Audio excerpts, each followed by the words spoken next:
Welcome to Thinner Peace and Menopause and Beyond. This is Dr. Deb Butler, Master Life and Weight Coach, and as always, your coach. Today is episode number 174. Stay tuned. I got something special for you.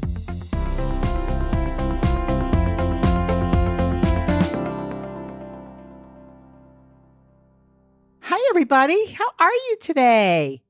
I have got something really special for you today. I'm so excited because what I'm going to do is I'm going to run a coaching session that I did with Carol a few months ago. I think it was 3 or 4 months ago. And I coached her on her nighttime eating. I'm going to repeat it today because my special treat, quote unquote treat, not something you can eat, but actually a real treat. She ended up hiring me as her coach, and now she's coming back on after the first time that I coached her on her nighttime eating.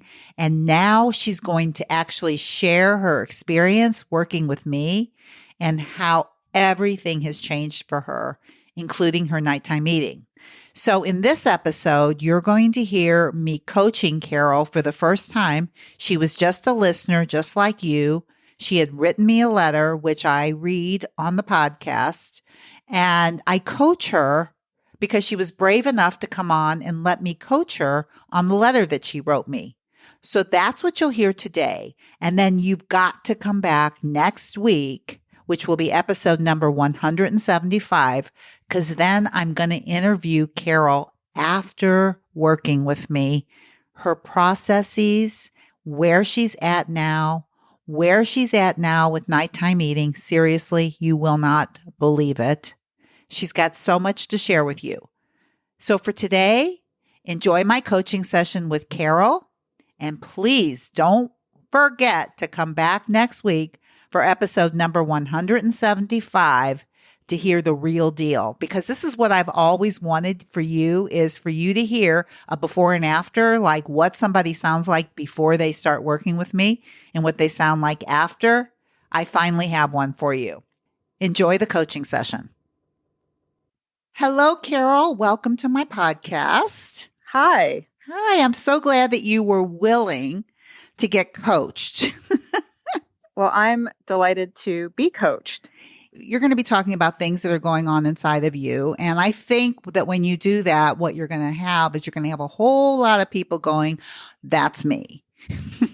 That's what I think is going to happen. So I think it's a beautiful thing that you're doing. Why did you decide to be coached? I'm really curious. Well, I've been listening to the podcast, and I felt that when you did some of the recordings with people who had specific questions or situations, that I related to them, and it was really helpful to me to hear you coaching them. And I thought, I have something specific and I would like to be coached. And I'm sure there are other people who have the same issues. And so it would be a good thing to do. Well, you are absolutely right. And that is a very good way to think about this. So I like the way that you're managing your thinking. So I think what I'll do is I'll just go ahead and I'll read the letter that you sent me. And for those of you who are listening to this, I know a lot of you send letters into me, and hopefully I answer them or I send you something back. But especially with this letter, I think that a lot of people will resonate. So I'm just going to go ahead and read it first, if that's okay with you, Carol, and then I'll ask you some questions. How's that sound? Perfect. Great. Okay. So this is how you start. You say, hi, Dr. Deb. I've just started listening to your podcast and I'm really enjoying them. I also downloaded the podcast companion and I have a question.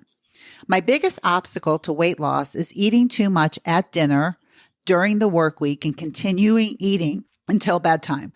In one of the podcasts, this was a problem that someone asked about.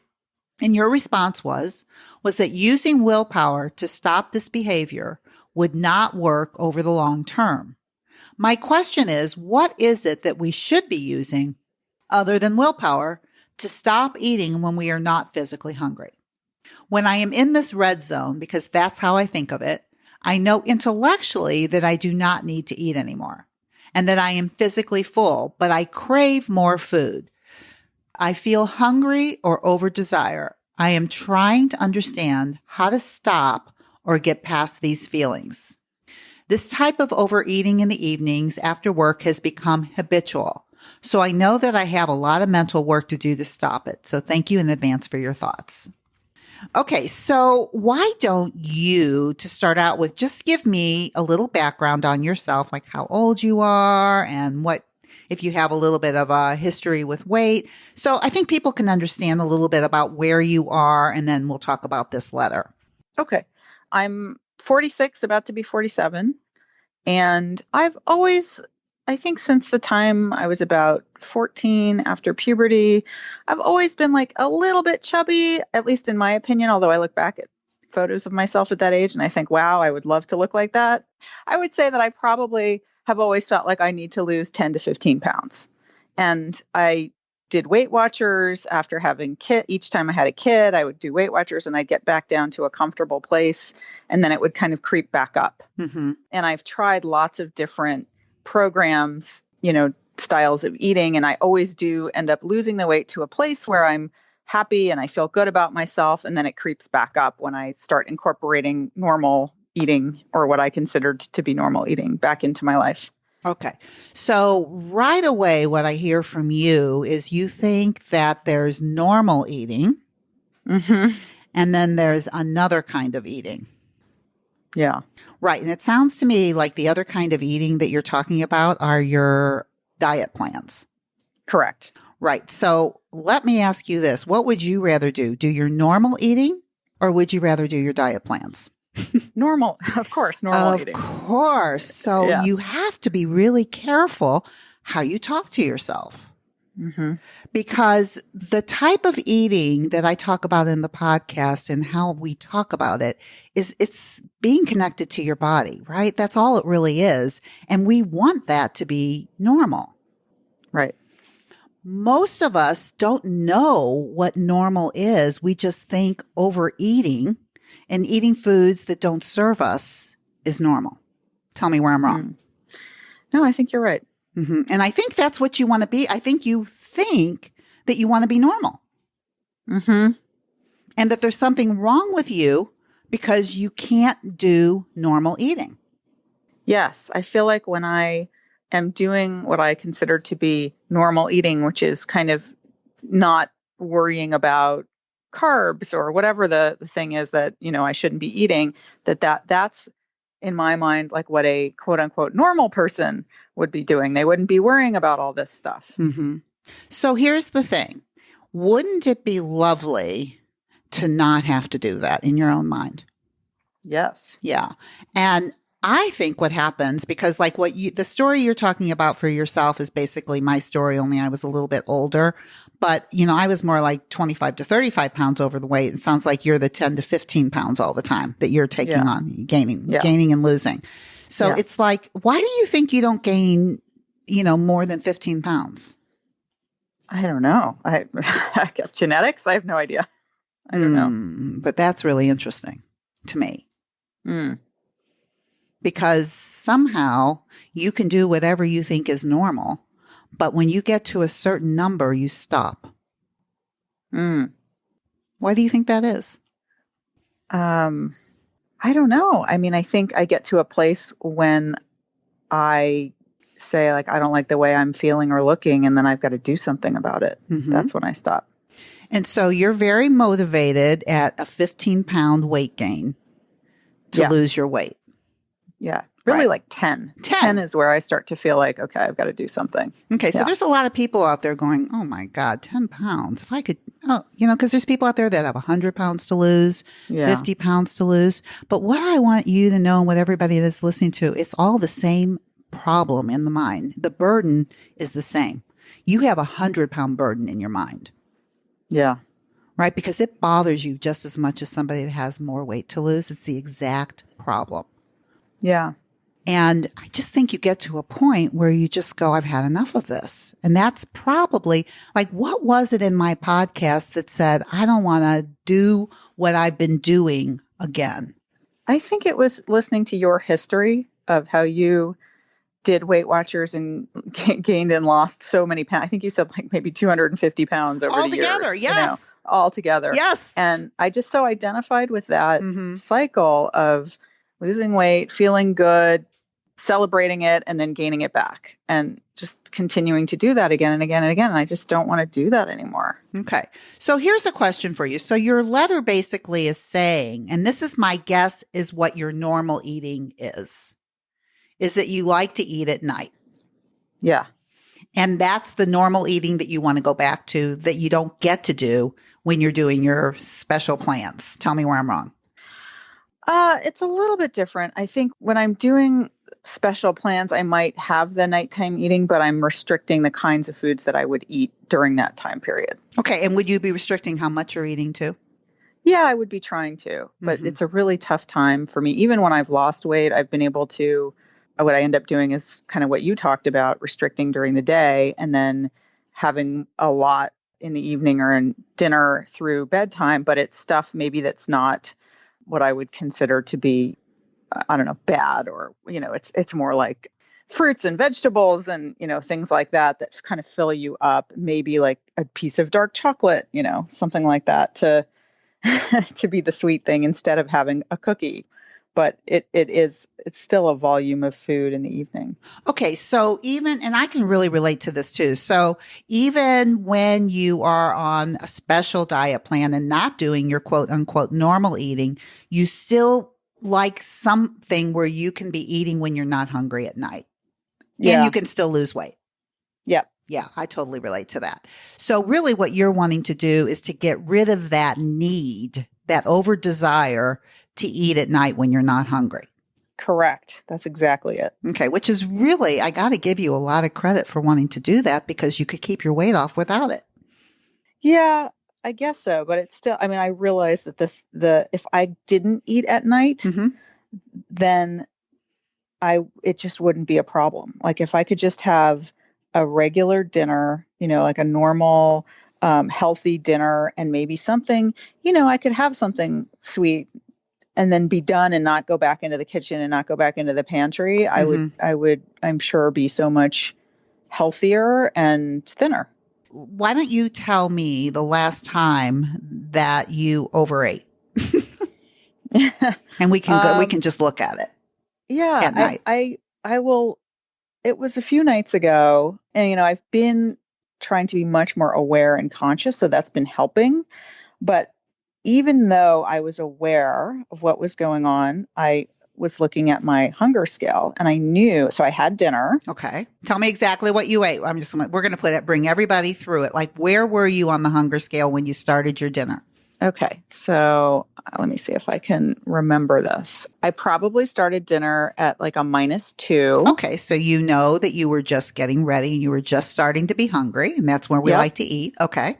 And, I actually wrote down, I have a food journal from that day, so I'm going to find it. Yes. Are you keeping food journals now too? Yes, I am. Oh I downloaded your materials and I thought I better do this so I can really see what's going on. That's so beautiful. Everybody listening to this, you need to do what Carol's doing because you get to tell me these are the beauty of food journals is now we get to see exactly what was going on. So that evening, it looked like I had something to do for work. So in the afternoon, I had something around 4, it was an energy bar to kind of, I was a -1 and I had it as a snack and it filled me up and I was good. +2? And then, pardon me? You were at a +2 when you finished the energy bar? Yeah, I was. I was at a +2. So that was at 4. And then I had an event. So I didn't get home until 9. And so at 9, I had dinner. How hungry were you? I have -2. I waited until felt -2, bar filled me up. So I was I was ready to eat, but I wasn't starving at 9. Okay. Because that energy bar was a very dense energy bar. So I think it carried me over. So I had 5 meatballs and a Caesar salad and cauliflower fried rice. Mm-hmm. And then I have felt +2. So I was good. And then, yep. And then I was at +2 and then I put a bit of storm and fog. Okay. So, what happened? So this was like a little bit after I finished eating dinner. My son came down downstairs and started talking to me about some things going on at school, and it made me really anxious. And I put my emotional hunger scale at that point was like a -6 talking about this stuff. And so I have the list of all the things that I ate, which were almonds, mandarin oranges, cheese, dark chocolate, milk, tortilla chips. And you weren't hungry, right? Not at all. Okay. And then I have +5 when I was done. Okay. So did you start eating at a +2? Yep. Okay. You started at a +2 and you went to a +5. Yeah. Okay. And I'm not even sure if I'm calibrating that right. Like maybe +5 is really +8. I have no idea, but that's what I. Well, the only way you have an idea is to do what you do. You would give it a number. Yeah. And the more you do it, the more you're going to understand your numbers. Now, this is the thing that I find really, really interesting. Number one is that you figured out your emotional hunger. Yeah. Was a -6. So what I want to show everybody and show you right now is how you can figure that out. So if -10 is the worst you can feel and 0 is neutral, where were you feeling that in your body, this -6 vibration? Do you know where you felt that anxiety? I don't know, but whatever it was made me think like what's going to make it feel better is if I start snacking. Uh-huh. Right. So do you know if you felt it in your body at all? Are you aware? I'm not. Okay. No. So one of the things that's really interesting to do is to start being able to feel these physical emotions because they lie in your body just like physical hunger. And the interesting thing to you is I know you don't think you know your numbers very well, but my guess is you were filling up the -6 emotional hunger. And that's probably what you were trying to fill up with food because you brought yourself up to a +5, or we could say even maybe a +6, which would fill that gap up. Yeah, that's true. Which is just so fascinating to me. And I see this all the time. So you're really getting into your emotional hunger. And I think you're onto your physical hunger scale too. So first of all, you got to give yourself a lot of credit for this, to see this. Now, you asked me what the difference is between willpower. Yeah. So number one, you did not use willpower on this, right? No, I was, I remember going into it when I started with the almonds, like, putting my hand in this bag of almonds and I was like, you're not hungry. What are you doing? And this is an urge. And even though I knew that, I still went forward with it. Okay. So what we want to know is number one is that this urge was so strong that you couldn't resist it. Yeah. And if you want to know how uncomfortable it is, don't give into it because that's where you're going to feel it. You didn't even really get to feel it. Mm. And the reason that you didn't get to feel it is because you started eating. Yeah. And I know what we tell ourselves is you just can't control yourself and there you go again. But really what is happening is you just don't want to feel how bad this is going to feel. And what you're going to feel is the thought that is creating that feeling because the feeling is the urge. You're creating the anxiety. You're calling the anxiety the -6, but really it's the urge that's a -6. Interesting. Because an urge is a feeling too, and it's created by a thought. And what you were thinking, your little primitive brain was going, this is way too much for you. Let's just get going here. And you're going, you're right. Now, willpower, if you were to use willpower, it would be, this is really hard. This is really hard, but there's no way. I'm just not going to do it. I'm just not going to do it. And you're going to feel terrible while you're going through it. Right. But you won't eat. And that's what we call resisting an urge, which is willpower. It's like putting handcuffs on your arms and not eating. And the problem with that type of resistance is that sooner or later, it just leads to, sooner or later, your brain goes, we can't do this anymore. We got to go back to normal. This is when you get into normal eating for you. This is not normal. And so you really have to watch your brain around what you think normal is. Because normal is your happy place for you. And what you want is you want this to be normal. Right. And you want to call it that in a way that makes you feel positive about it. Because right now you're either doing normal eating, which is what this is. This is what you want to go back to. Yeah. This is what you're missing. Does that make sense to you? Yeah. But I don't, I mean, I guess, but I don't want to go back. I don't want to do this. Well, but you do. In the moment, the urge Yeah. is so strong. And the thought we really want to look at, and this is really beautiful for other people to hear too, is that there is something in your mind that is creating this urge, this -6, this, oh, I got it. It's irresistible. That's how it Yeah. feels. Yeah. Irresistible. Right? And there's a thought that's creating that. Do you know what it is? It's that urge, but What's I don't know the what thought?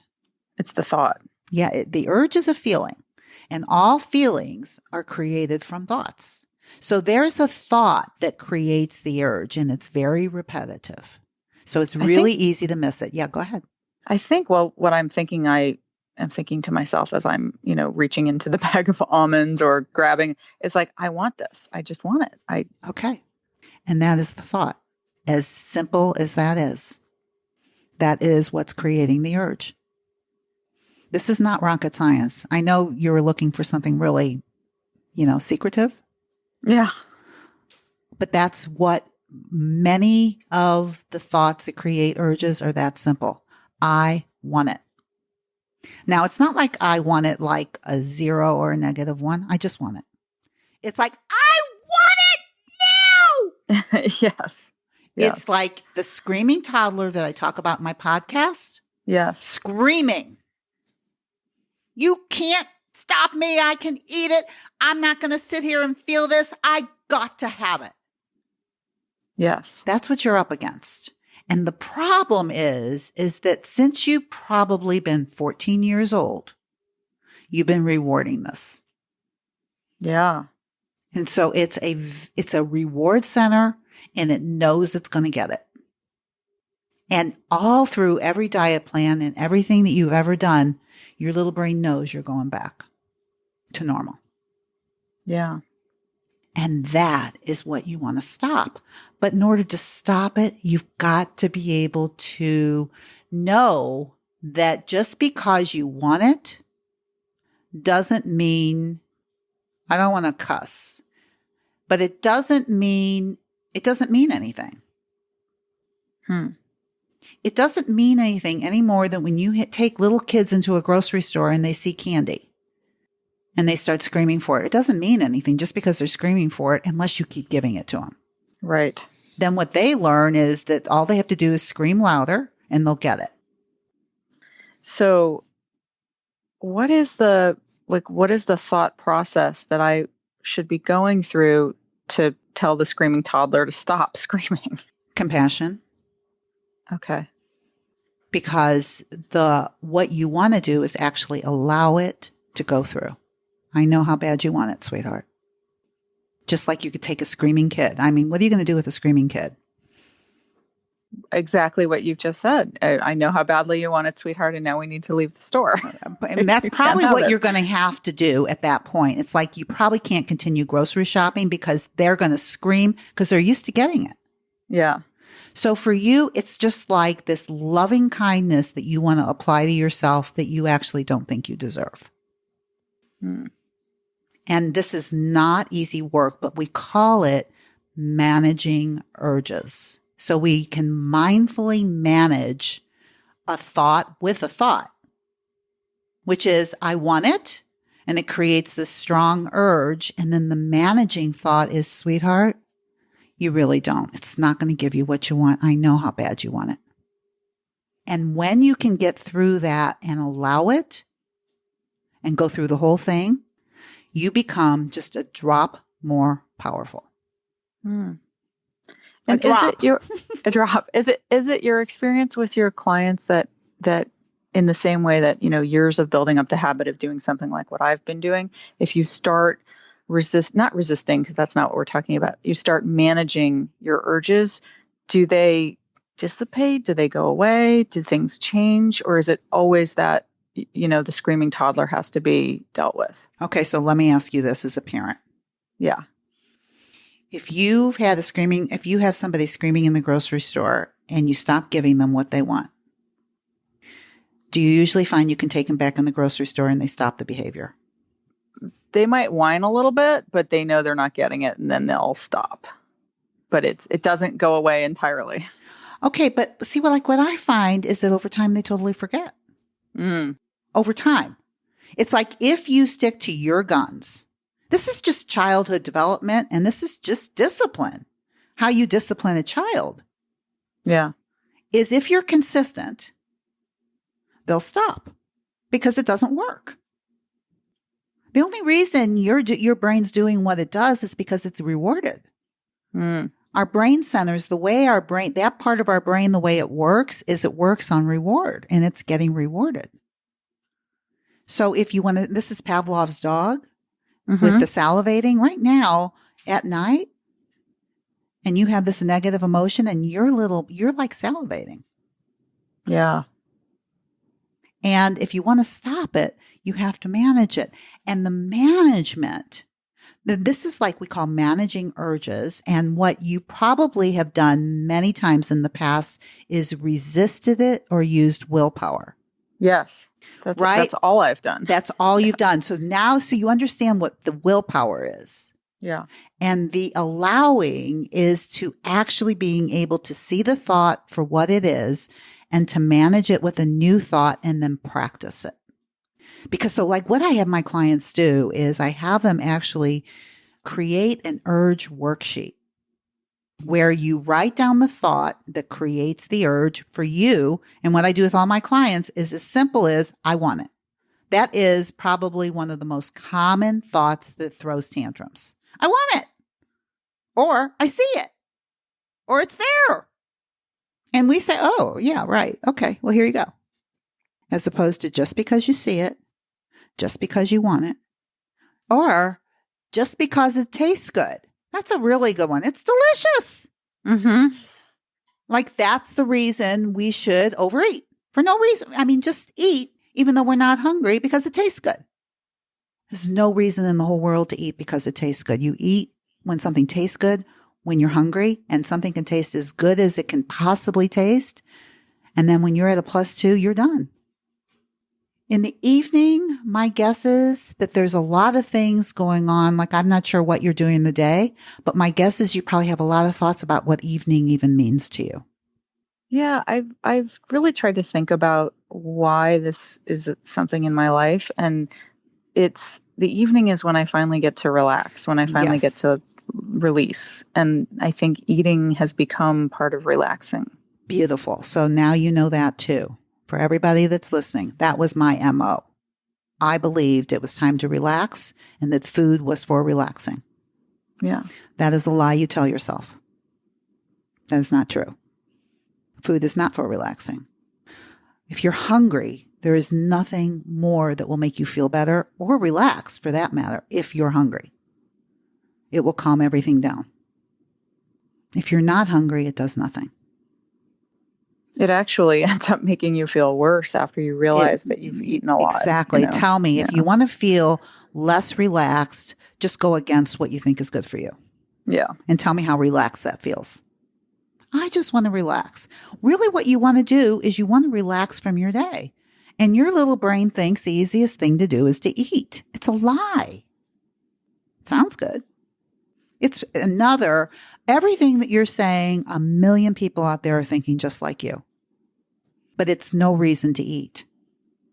Yeah. That's not really what relaxes you if you're not hungry. There are many things that can relax you. That's not one of them. And I'll tell you what, your brain's going to scream at you.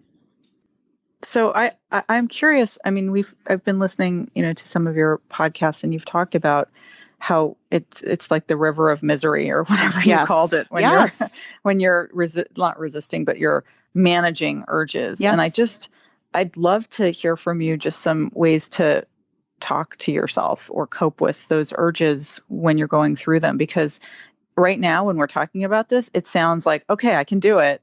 But I know in that moment, when it's 9:00 on a Thursday night and all I want to do is just go into the pantry and eat 10 different types of things, like what do I say to myself? Well, first of all, you have to see what you are saying to yourself.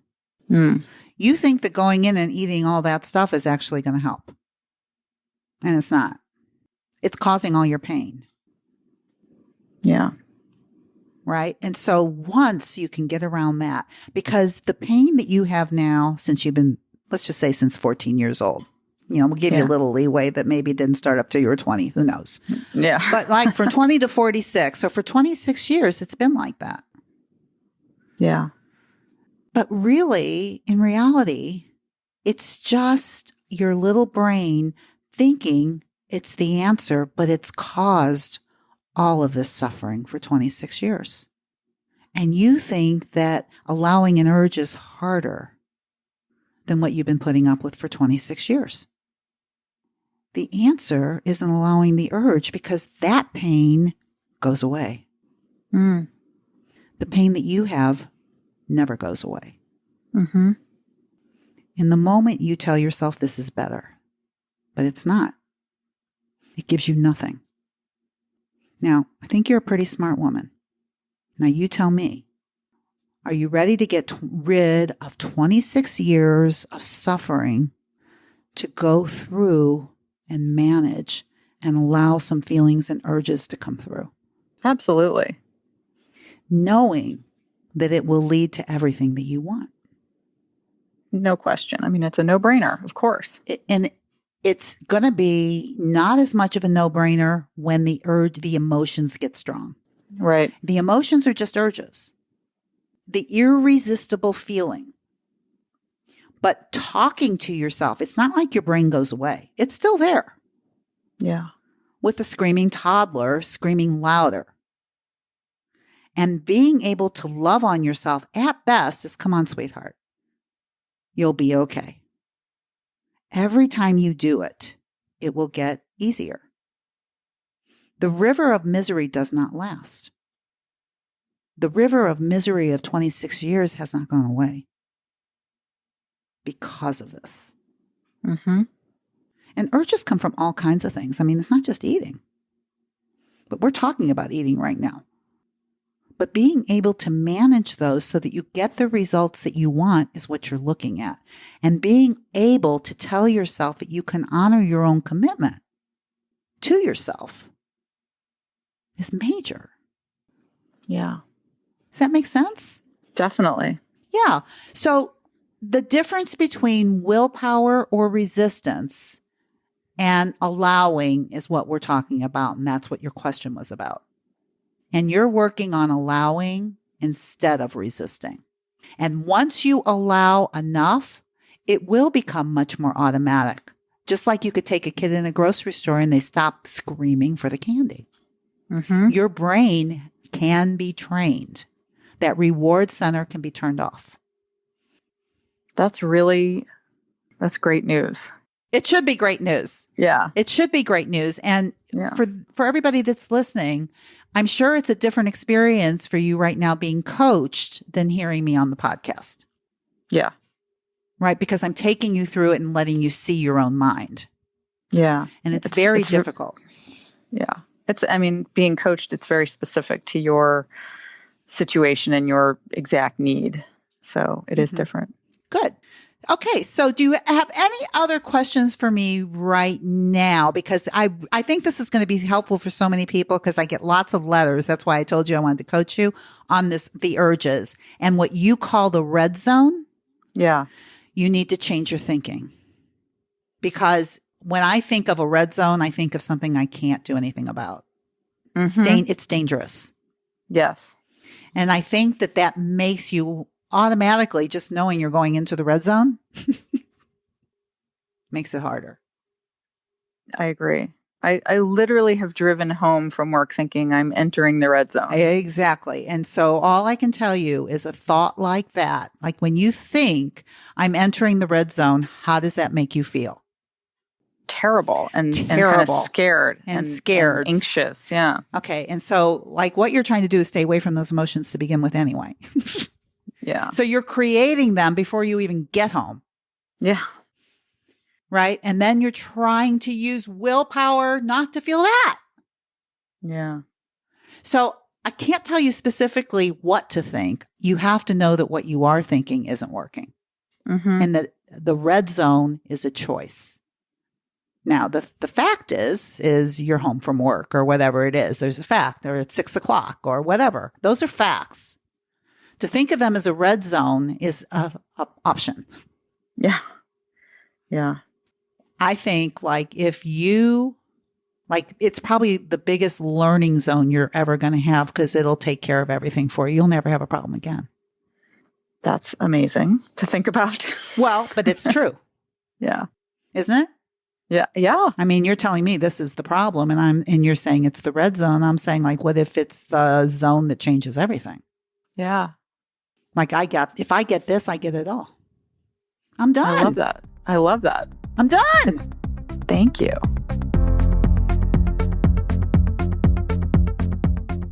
If you're ready to take your eating issues to another higher, more improved level, well, it's time to talk to my wife, Dr. Deborah.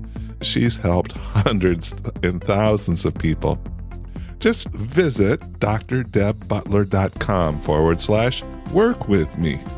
You'll get a free consultation with Dr. Deb and find out if coaching and talking to my wife is a solution to your struggles.